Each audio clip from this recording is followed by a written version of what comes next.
Olá, forasteiro! Bem-vindo ao canal, O Velho Faroeste. Hoje vamos conversar e entender quanto tempo durou o Velho Oeste. Se você gosta desse tipo de conteúdo, se inscreve no canal, deixa o like e comenta que tipo de vídeo você quer que eu traga. Quando se fala em Velho Oeste, o que se evoca é uma era envolta em poeira, pólvora e lendas. Um tempo em que homens de chapéu largo caminhavam entre saluns rangentes e duelavam ao meio-dia sob o sol impiedoso das pradarias americanas.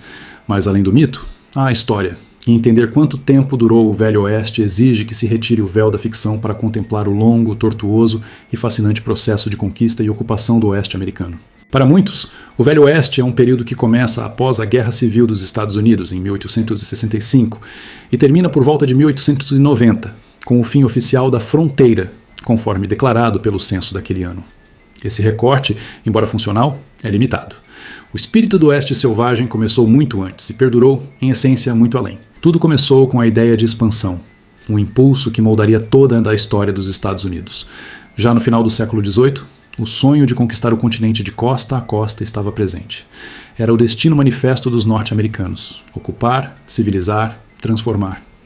Em 1803, com a compra da Louisiana, os Estados Unidos dobraram de tamanho.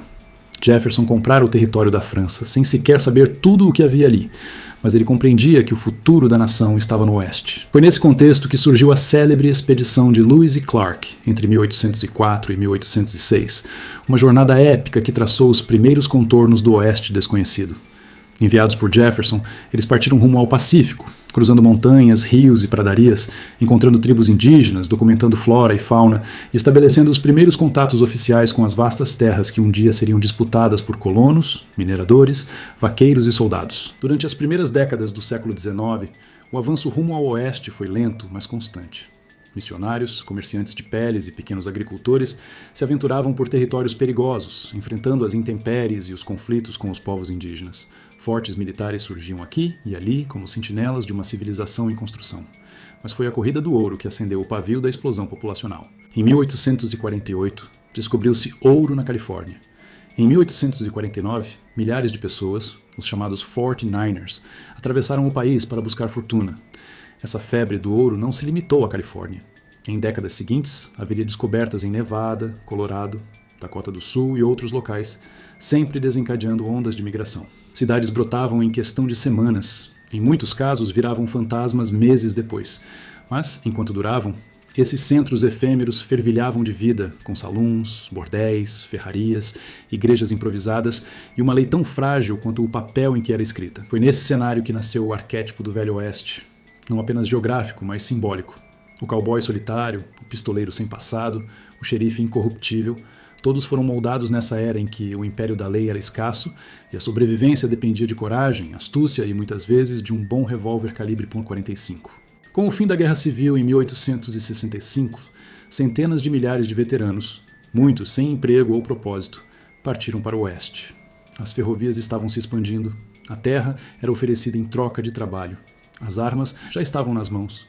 Era o terreno perfeito para que a violência, a ambição e a aventura florescessem. Nesse período, as guerras com os povos indígenas se intensificaram. A marcha para o oeste era, na prática, uma campanha de ocupação. As tribos nativas, que durante séculos haviam vivido conforme seus próprios modos de vida, agora se viam encurraladas, desalojadas e forçadas a assinar tratados muitas vezes injustos, ou simplesmente ignorados. Houve resistências heróicas. Os Apaches com Jerônimo, os Sioux com Cavalo Louco e Touro Sentado, os Cheyenne e os Comanche. Mas a máquina do exército dos Estados Unidos era incansável. Com o tempo, aldeias foram destruídas, líderes mortos ou presos, populações inteiras deslocadas para reservas. Entre as batalhas mais emblemáticas está a de Little Bighorn, em 1876, quando as forças indígenas derrotaram o general Custer e seus homens. Um raro triunfo nativo, mas a vingança veio rápido. E em 1890, o massacre de Wounded Knee, no Dakota do Sul, marcou tragicamente o fim da resistência armada indígena. Enquanto isso, os trilhos da ferrovia cruzavam o país.